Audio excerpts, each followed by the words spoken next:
বিসমিল্লাহির রহমানির রাহিম। হযরত মুহাম্মদ সাল্লাল্লাহু আলাইহি ওয়াসাল্লাম এর বয়স যখন ৪০ বৎসর। একদিন তখন প্রকাশ্যভাবে আল্লাহ তাআলা তাঁকে নবুয়াত প্রদান করে সম্মানিত করেন। জন্ম তারিখের মতো তা রবিউল আউয়াল মাসের সোমবার ছিল। ইসলাম প্রচারের প্রথম পদক্ষেপ যখন নবী করিম সাল্লাল্লাহু আলাইহি ওয়াসাল্লাম এর উপর ওহী নাজিল হয়, তখন প্রকাশ্যভাবে দ্বীন প্রচারের জন্য তিনি আদিষ্ট হননি, বরং এতে শুধু হযরতের ব্যক্তিগত আমলের জন্য আকাম ছিল।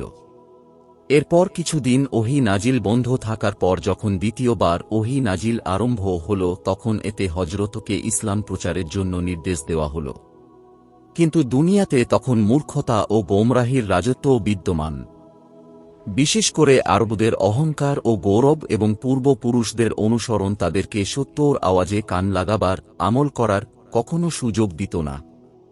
হিকমতে ইলাহির উদ্দেশ্য এই যে হযরতকে ইসলাম প্রচারের জন্য প্রথমে নির্দেশ না দেওয়ার কারণ যেন প্রথম হতেই এর প্রতি মানুষের বিদ্বেষ না জন্মে। সুতরাং হযরত মুহাম্মদ সাল্লাল্লাহু আলাইহি ওয়াসাল্লাম প্রথমত ইসলামের দাওয়াত পরিচিত এবং সে সমস্ত লোকদের মাঝে শুরু করেন যাদের উপর তিনি বিশ্বাস করতেন, অথবা তিনি দূরদর্শিতার মাধ্যমে তাদের মাঝে কল্যাণ ও মঙ্গলের চিহ্ন দেখতেন। এ পথে সর্বপ্রথম আওয়াজে মুতাহ আরাত হযরত খাদিজা রাদিয়াল্লাহু আনহা, হযরত আবু বকর সিদ্দিক রাদিয়াল্লাহু আনহু, হযরত মুহাম্মদ সাল্লাল্লাহু আলাইহি ওয়াসাল্লাম এর চাচাতো ভাই হযরত আলী রাদিয়াল্লাহু আনহু এবং হযরত মুহাম্মদ সাল্লাল্লাহু আলাইহি ওয়াসাল্লাম এর পালক পুত্র হযরত যায়েদ বিন হারিসা রাদিয়াল্লাহু আনহু ইসলাম গ্রহণ করেন। হযরত আবু বকর রাদিয়াল্লাহু আনহু নবুয়াতের পূর্বে হুজুর সাল্লাল্লাহু আলাইহি ওয়াসাল্লাম এর বন্ধু ছিলেন এবং হযরতের সত্যবাদিতা, সাধুতা ও চরিত্র সম্পর্কে খুব ভালো জানতেন। যখন হযরত রাসূলুল্লাহ সাল্লাল্লাহু আলাইহি ওয়াসাল্লাম তাঁকে রিসালাতে ইলাহিয়ার, নবুয়াতের খবর জানালেন, তখন তিনি সাথে সাথেই হযরতের দাওয়াত সত্য বলে বিশ্বাস করলেন এবং কালেমা শাহাদাত পড়ে মুসলমান হয়ে গেলেন। হযরত আবু বকর রাদিয়াল্লাহু আনহু তাঁর গোত্রের মধ্যে সবার নিকট সম্মানিত ব্যক্তি ছিলেন। সমস্ত ব্যাপারে লোকেরা তাঁর উপর বিশ্বাস করত। ইসলাম গ্রহণের পর তিনি ওই সমস্ত লোকদের ইসলামের দাওয়াত দেওয়া শুরু করলেন যাদের মধ্যে কিছু কল্যাণ ও মঙ্গলের কিছু চিহ্ন লক্ষ্য করা যায়। সুতরাং হযরত উসমান গনি রাদিয়াল্লাহু আনহু, হযরত আব্দুর রহমান বিন আউফ রাদিয়াল্লাহু আনহু, হযরত সাদ বিন ওয়াক্কাস রাদিয়াল্লাহু আনহু, জুবায়ের ইবনুল আওয়াম রাদিয়াল্লাহু আনহু এবং তালহা বিন উবায়দুল্লাহ রাদিয়াল্লাহু আনহু তাঁর দাওয়াত কবুল করলেন। তিনি সবাইকে হযরত মুহাম্মদ সাল্লাল্লাহু আলাইহি ওয়াসাল্লাম এর খিদমতে নিয়ে গেলেন এবং সেখানে তাঁরা সকলেই মুসলমান হয়ে গেলেন। এরপর আবু উবায়দা ইবনুল জাররাহ, উবায়দাহ ইবনুল হারিস বিন আব্দুল মুত্তালিব, সাইদ বিন জায়েদ আদভি, আবু সালমা মাকজুমি, খালিদ বিন সাইদ ইবনুল আস, উসমান বিন মাজুন এবং তাঁর দুই ভাই কুদামা ও উবায়দুল্লাহ আরকাম বিন আরকাম রাদিয়াল্লাহু আনহু ইসলাম গ্রহণ করেন। এদের সবাই কুরাইশ গোত্রের ছিলেন। কুরাইশ ব্যতীত সুহায়ব রুমি, আম্মার বিন ইয়াসির রাদিয়াল্লাহু আনহু, আবু জর গিফারি রাদিয়াল্লাহু আনহু, আব্দুল্লাহ বিন মাসুদ রাদিয়াল্লাহু আনহু ইসলাম গ্রহণ করেন। ওই সময় পর্যন্ত ইসলামের দাওয়াত গোপনে চলছিল। ইবাদত ও শরীয়তের আমলও গোপনে পালন করা হতো। এমনকি পুত্র পিতা হতে এবং পিতা পুত্র হতে লুকিয়ে নামাজ পড়তেন। যখন মুসলমানদের সংখ্যা ত্রিশর্ধ হয়ে গেল, তখন হযরত মুহাম্মদ সাল্লাল্লাহু আলাইহি ওয়াসাল্লাম তাদের জন্য একটি প্রশস্ত ঘর নির্ধারণ করলেন, যেখানে সবাই একত্রিত হতেন এবং হুজুর সাল্লাল্লাহু আলাইহি ওয়াসাল্লাম তাঁদেরকে তালিম দিতেন। এ পদ্ধতিতে ইসলামের দাওয়াত ৩ বৎসর পর্যন্ত চলতে থাকে। এ সময় কুরাইশদের এক বিশেষ জামাত ইসলাম গ্রহণ করে, এরপর আরও অন্যান্য লোক ইসলাম গ্রহণ করা শুরু করে। এ খবর মক্কায় ছড়িয়ে পড়ে এবং জনগণের মাঝে বিভিন্ন জায়গায় তা আলোচনা হতে থাকে। তাই এখন প্রকাশ্যভাবে সত্যর দাওয়াত পৌঁছানোর সময় এসে যায়। প্রকাশ্যভাবে দাওয়াত প্রচার শুরুর ৩ বৎসর পর যখন বিপুল পরিমাণ নরনারী ইসলাম গ্রহণ করতে লাগলেন এবং জনগণের মধ্যে এটা আলোচিত হতে লাগল, তখন আল্লাহ তাআলা হযরত মুহাম্মদ সাল্লাল্লাহু আলাইহি ওয়াসাল্লাম কে প্রকাশ্যভাবে জনগণের নিকট কালেমায়ে হকের দাওয়াত পৌঁছাবার জন্য নির্দেশ দিলেন। হযরত মুহাম্মদ সাল্লাল্লাহু আলাইহি ওয়াসাল্লাম সাথে সাথে তা পালন করলেন এবং মক্কার সাফা নামক পাহাড়ে চড়ে কুরাইশ গোত্রের নাম ধরে আহ্বান জানালেন। যখন সমস্ত গোত্রের লোক একত্র হল তখন তিনি সর্বপ্রথম জিজ্ঞেস করলেন, যদি আমি তোমাদেরকে এ সংবাদ দিই যে শত্রু সৈন্য তোমাদের উপর আক্রমণের জন্য আসছে এবং অচিরেই তোমাদের উপর লুটতরাজ শুরু করবে, তাহলে তোমরা কি আমার কথা বিশ্বাস করবে? এটা শুনে সবাই এক বাক্য বলে উঠল, নিশ্চয়ই আমরা আপনার খবর সম্পূর্ণ সত্য বলে বিশ্বাস করব। কেননা আমরা আজ পর্যন্ত আপনাকে কখনো মিথ্যা কথা বলতে শুনিনি। এরপর হযরত মুহাম্মদ সাল্লাল্লাহু আলাইহি ওয়াসাল্লাম বললেন, আমি তোমাদেরকে খবর দিচ্ছি যে যদি তোমরা তোমাদের বাতিল বিশ্বাস না ছাড়ো তাহলে আল্লাহ তাআলার কঠিন শাস্তি তোমাদের উপর নেমে আসবে। তিনি আরও বললেন, আমার যতটুকু জানা আছে তাতে দুনিয়াতে কোনো মানুষ স্বীয় গোত্রের জন্য এ উপহারের চেয়ে উত্তম কোনো উপহার নিয়ে আসেনি যা আমি তোমাদের জন্য নিয়ে এসেছি। আমি তোমাদের জন্য ইহকাল ও পরকালের মঙ্গল নিয়ে এসেছি। আল্লাহ তাআলা আমাকে নির্দেশ দিয়েছেন যে আমি তোমাদেরকে এর দিকে আহ্বান করি। আল্লাহ শপথ, যদি আমি সমস্ত দুনিয়ার মানুষের নিকট মিথ্যা বলতাম তবুও তোমাদের সামনে মিথ্যা বলতাম না। যদি সমস্ত দুনিয়াকে ধোঁকা দিতাম তবুও তোমাদেরকে ধোঁকা দিতাম না। ওই পবিত্র সত্তার শপথ যিনি এক এবং যার কোনো সমকক্ষ ও অংশীদার নেই। আমি তোমাদের নিকট বিশেষ করে সমস্ত দুনিয়াবাসীদের জন্য আল্লাহ তাআলার পয়গম্বর ও রাসূল। আরববাসীর বিরোধিতা ও প্রিয় নবী সাল্লাল্লাহু আলাইহি ওয়াসাল্লাম এর দৃঢ়তা এদাওয়াত ও তাবলীগের ক্রমধারা এমনিভাবে চলতে থাকে। আরবরা যখন এটা জানল যে হযরত মুহাম্মদ সাল্লাল্লাহু আলাইহি ওয়াসাল্লাম এর ওহীর মাধ্যমে তাদের প্রতিমার রহস্য প্রকাশ হয়ে পড়েছে এবং এদের পূজাদানকারীদের মূর্খতা প্রকাশ হয়ে পড়েছে, তখন তারা হযরতের শত্রুতার জন্য দাঁড়িয়ে গেল। তাদের এক দল হুজুর সাল্লাল্লাহু আলাইহি ওয়াসাল্লাম এর চাচা আবু তালিবের নিকট এসে বলল যে তিনি যেন তাকে এ ধরনের কথাবার্তা বলা থেকে বিরত রাখেন এবং তিনি যেন তাঁর সহযোগিতা ছেড়ে দেন। আবু তালিব একটি সুন্দর কৌশলে তাদের উত্তর দিলেন। হযরত মুহাম্মদ সাল্লাল্লাহু আলাইহি ওয়াসাল্লাম এভাবে কালেমায়ে হকের প্রসার ও প্রচারের কাজে উৎসাহ এবং প্রতিমার উপাসনা হতে জনগণকে বাধা দিতে থাকেন। যখন আরবরা ধৈর্য ধারণ করতে পারল না তখন পুনরায় আবু তালিবের নিকট এল এবং কঠোরভাবে তাঁর নিকট প্রতিকার দাবি করল। হয় আপনার ভাতিজাকে ফিরিয়ে রাখবেন নতুবা আমরা আপনার বিরুদ্ধে যুদ্ধ ঘোষণা করব। ফলে উভয় দলের মধ্যে কোনো এক দল ধ্বংস হয়ে যাবে। আবু তালিবও চিন্তিত হলেন এবং হযরত মুহাম্মদ সাল্লাল্লাহু আলাইহি ওয়াসাল্লাম এর সাথে এ ব্যাপারে আলোচনা করলেন। হযরত মুহাম্মদ সাল্লাল্লাহু আলাইহি ওয়াসাল্লাম বললেন, হে শ্রদ্ধেয় চাচা যান, আল্লাহ শপথ, যদি তারা আমার ডান হাতে সূর্য এবং বাম হাতে চন্দ্র এনে দেয় এবং এর পরিবর্তে যদি তারা এটা কামনা করে যে আমি আল্লাহ কালেমা মানুষের কাছে পৌঁছানো হতে বিরত থাকি তাহলেও আমি তা করব না। আল্লাহর সত্য ধর্ম জনগণের মাঝে ছড়িয়ে দেয়ার উদ্দিষ্ট সংগ্রামে অন্তত পক্ষে আমি আমার এ জীবন বিলিয়ে দেব। আবু তালিব যখন নবীর এ দৃঢ় প্রতিজ্ঞা দেখলেন তখন বললেন, ঠিক আছে, তুমি তোমার আপন কাজ করতে থাকো, আমি তোমার সাহায্য সহযোগিতা থেকে কখনো হাত ফিরিয়ে নেব না। যখন কুরাইশরা দেখল যে বনি হাশিম ও বনি আব্দুল মুত্তালিব তাঁর সাথে রয়েছে এবং এদিকে হজের সময় নিকটবর্তী, এ সময় হযরত মুহাম্মদ সাল্লাল্লাহু আলাইহি ওয়াসাল্লাম এর প্রচারের কাজে যথাসাধ্য চেষ্টা করবেন, সকলেই হুজুর সাল্লাল্লাহু আলাইহি ওয়াসাল্লাম এর কথাবার্তার আকর্ষণ সম্পর্কে জ্ঞাত ছিলেন। ফলে এটা আশঙ্কা ছিল যে এই ধর্ম দুনিয়ার বিভিন্ন দিকে ছড়িয়ে পড়বে। তখন সবাই একত্র হয়ে পরামর্শ করে সিদ্ধান্ত গ্রহণ করল যে মক্কার সমস্ত রাস্তায় লোক বসাতে হবে।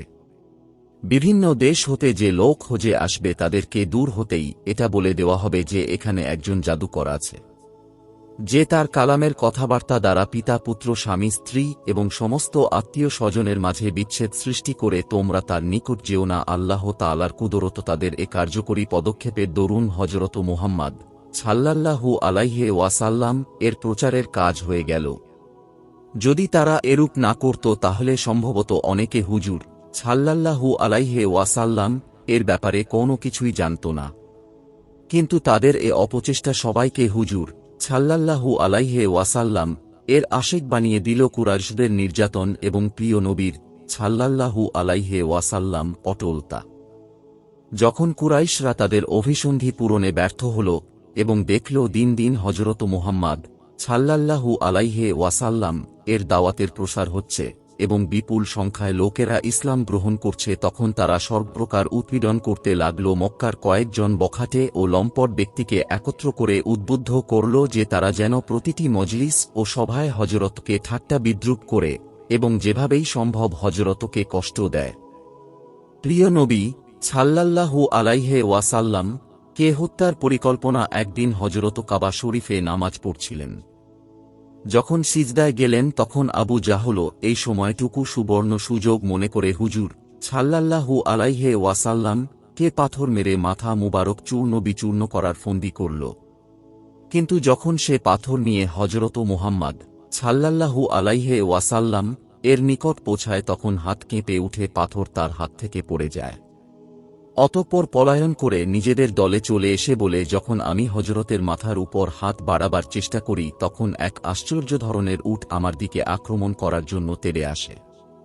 আমার মনে হয় যেন আমাকে খেয়ে ফেলবে।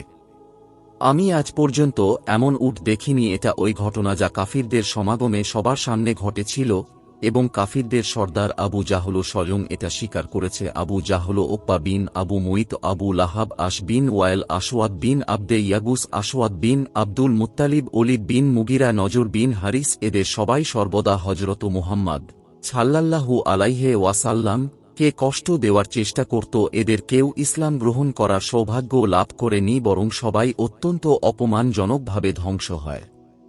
কিছু বদর যুদ্ধে তলোয়ারের আঘাতে নিহত হয়, আর কিছু অত্যন্ত কঠিন রোগে আক্রান্ত হয়ে মারা যায়। যখন কুরাইশদের অভিসন্ধিতে কোনো কাজ হল না তখন সবাই পরামর্শ করে সিদ্ধান্ত নিল যে তারা তাদের চালাক সর্দার ওতবা বিন রাবিয়াকে তাঁর নিকট পাঠাবে যেন সে তাকে দুনিয়ার সর্বপ্রকার লোভ দেখায়। হয়তো তিনি ওই তদবিরের দ্বারা তাঁর দাবি ও কার্যকলাপ হতে প্রত্যাবৃত্ত হয়ে যাবেন। ওতবা বিন রাবিয়া হযরতের খিদমতে হাজির হল। তিনি মসজিদে নামাজ পড়ছিলেন। নিকটে গিয়ে বললেন, ভাতিজা, তুমি অভিজ্ঞতা ও বংশের দিক দিয়ে আমাদের মধ্যে সবচেয়ে উত্তম, এতৎসত্ত্বেও তুমি আমাদের সম্প্রদায় মতভেদ সৃষ্টি করে চলেছ এবং আমাদের মাবুদ ও তাদেরকে মন্দ বলো। আমাদের বাপ দাদা ও পূর্বপুরুষদেরকে জাহিল বলে থাকো। তুমি আজ তোমার অন্তরের কথা বলো। যদি এ সমস্ত ঘটনার দ্বারা তোমার উদ্দেশ্য এই হয়ে থাকে যে বিপুল সম্পদ জমা করবে, তাহলে শুনো, আমরা তোমার জন্য এত বেশি ধন দৌলত জমা করতে তৈরি যে তুমি মক্কাবাসীদের মধ্যে সবচেয়ে বেশি সম্পদশালী হয়ে যাবে। যদি নেতৃত্ব চাও তাহলে আমরা এতে সম্মত যে তোমাকে সমস্ত কুরাইশদের নেতা বানিয়ে দেব এবং তোমার নির্দেশ ছাড়া এক তিলও কোনো কিছু নড়বে না। যদি উদ্দেশ্য বাদশাহী বা রাজত্ব লাভ হয়ে থাকে তাহলে আমরা তোমাকে সকলের বাদশাহ বা রাজা বানাতে পারি।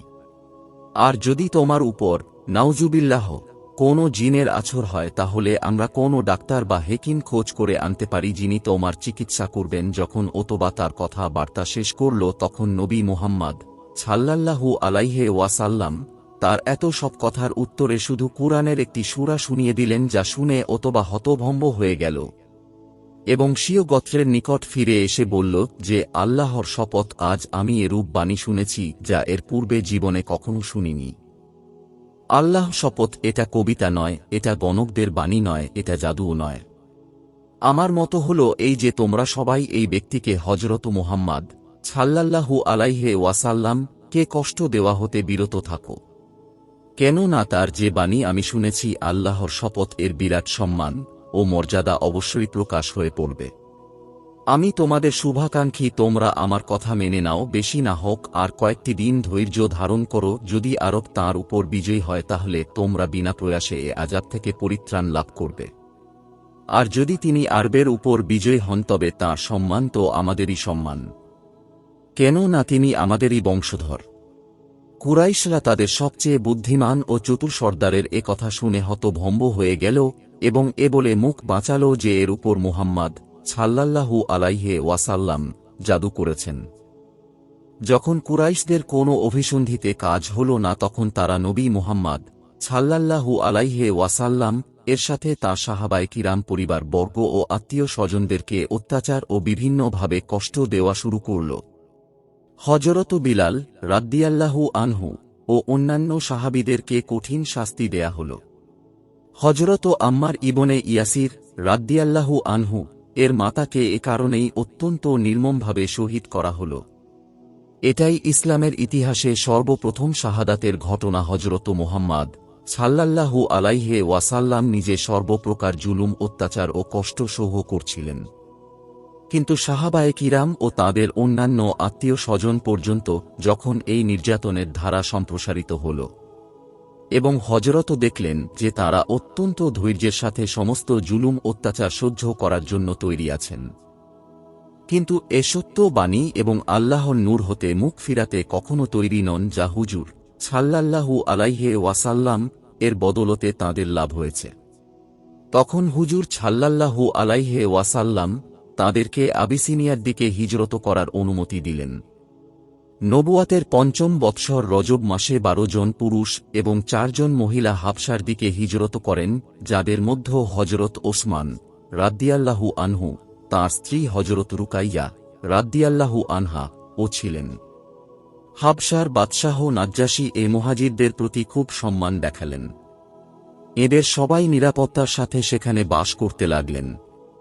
যখন কুরাইশদের নিকট এ খবর পৌঁছাল, তখন তাদের পক্ষ হতে আমর ইবনুল আস ও আব্দুল্লাহ ইবনে রাবিয়াকে নাজ্জাশীর নিকট এ ফরমান নিয়ে পাঠানো হল যে এ সমস্ত লোক ঝগড়া বিবাদ সৃষ্টিকারী, তাদেরকে আপনার রাজ্য অবস্থানের অনুমতি দেবেন না, বরং তাদেরকে আমাদের হাতে সোপর্দ করে দিন। নাজ্জাশী একজন ন্যায়পরায়ণ ব্যক্তি ছিলেন। তিনি তাদের উত্তরে বললেন, আমি তাদের ধর্ম ও তাদের চিন্তাধারা সম্পর্কে জ্ঞাত না হয়ে এ কাজ করতে পারব না। অতঃপর যখন নাজ্জাশী মুসলমানদেরকে বললেন যে তোমাদের ধর্ম ও এর ঘটনাবলী সঠিক বর্ণনা করো, তখন জাফর বিন আবি তালিব রাদিয়াল্লাহু আনহু সামনে এগিয়ে আসেন এবং বলেন, বাদশাহ, আমরা প্রথমে অন্ধকারে ছিলাম, প্রতিমা পূজা করতাম, মৃত জন্তু ভক্ষণ, অবৈধ কাজ, আত্মীয়তা বন্ধন ছিন্ন, নৈতিক চরিত্রের অধঃপতন ইত্যাদিতে নিমগ্ন ছিলাম। আমাদের মধ্য শক্তিশালীরা দুর্বলদের উপর অত্যাচার করত। এমনি মুহূর্তে আল্লাহ তাআলা আমাদের মাঝে একজন রাসূল পাঠালেন, যিনি আমাদের আত্মীয়।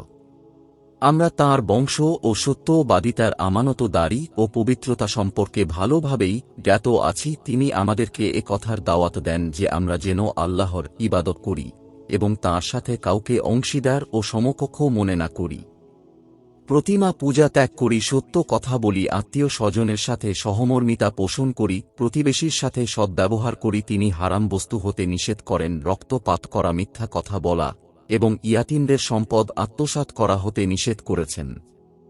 আমাদেরকে নামাজ, রোজা, যাকাত, হজের নির্দেশ দিয়েছেন। আমরা এসব শুনে তাঁর উপর ঈমান বিশ্বাস স্থাপন করেছি। নাজ্জাশী এ সমস্ত শুনে খুব প্রভাবিত হলেন। কুরাইশদের 2 জন দূতকে ফেরত পাঠালেন এবং নিজে মুসলমান হয়ে গেলেন। মুহাজিরিন সেখানে 3 মাস নিরাপত্তার সাথে অবস্থান করে ফিরে আসেন। এ সময় হুজুর সাল্লাল্লাহু আলাইহি ওয়াসাল্লাম এর দুয়ার বরকতে হযরত উমর ফারুক রাদিয়াল্লাহু আনহু ইসলাম গ্রহণ করেন। এ সময় পর্যন্ত মুসলমান পুরুষদের সংখ্যা 40 এবং মহিলাদের সংখ্যা 11 জনের বেশি ছিল না। ফারুকে আজম হযরত উমর রাদিয়াল্লাহু আনহু এর ইসলাম গ্রহণের ফলে মুসলমানদের এক প্রকার মর্যাদা লাভ হল। যে সমস্ত লোক প্রমাণাদির মাধ্যমে ইসলামের সত্যতা সম্পর্কে বিশ্বাস স্থাপন করেছে কিন্তু কুরাইশদের শাস্তির ভয়ে প্রকাশ্য ইসলাম গ্রহণ করতে পারেনি, তারা এখন প্রকাশ্যভাবে ইসলাম গ্রহণ করতে লাগল।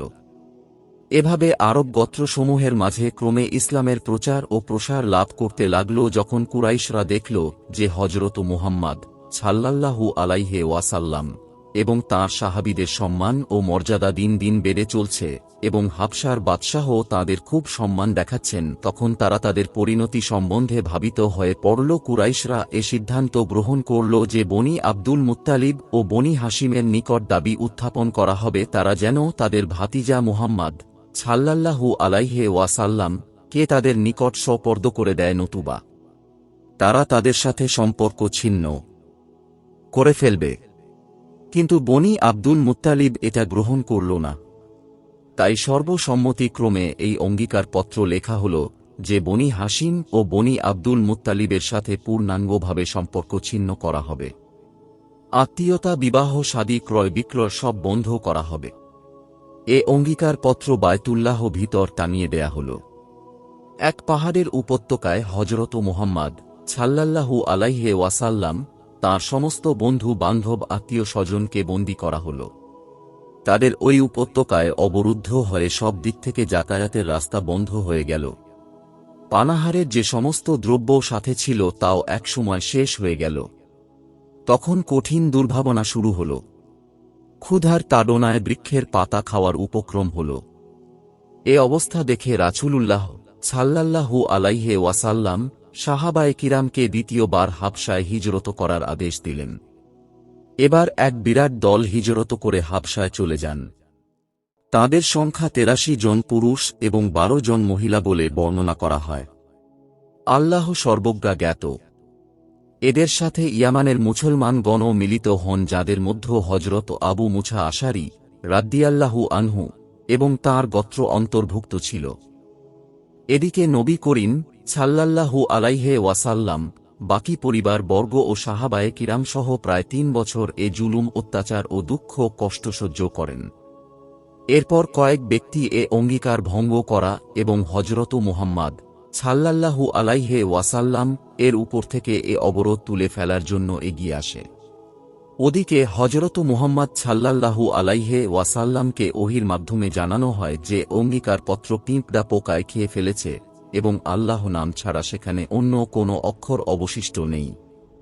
তিনি লোকদের কাছে তা বর্ণনা করলেন। খোঁজ নিয়ে দেখা গেল হযরত মুহাম্মদ সাল্লাল্লাহু আলাইহি ওয়াসাল্লাম ঘটনা যে রূপ বর্ণনা করেছেন তাই সত্য ও যথার্থ। অবশেষে হযরত মুহাম্মদ সাল্লাল্লাহু আলাইহি ওয়াসাল্লাম এর উপর থেকে অবরোধ প্রত্যাহার করা হয়।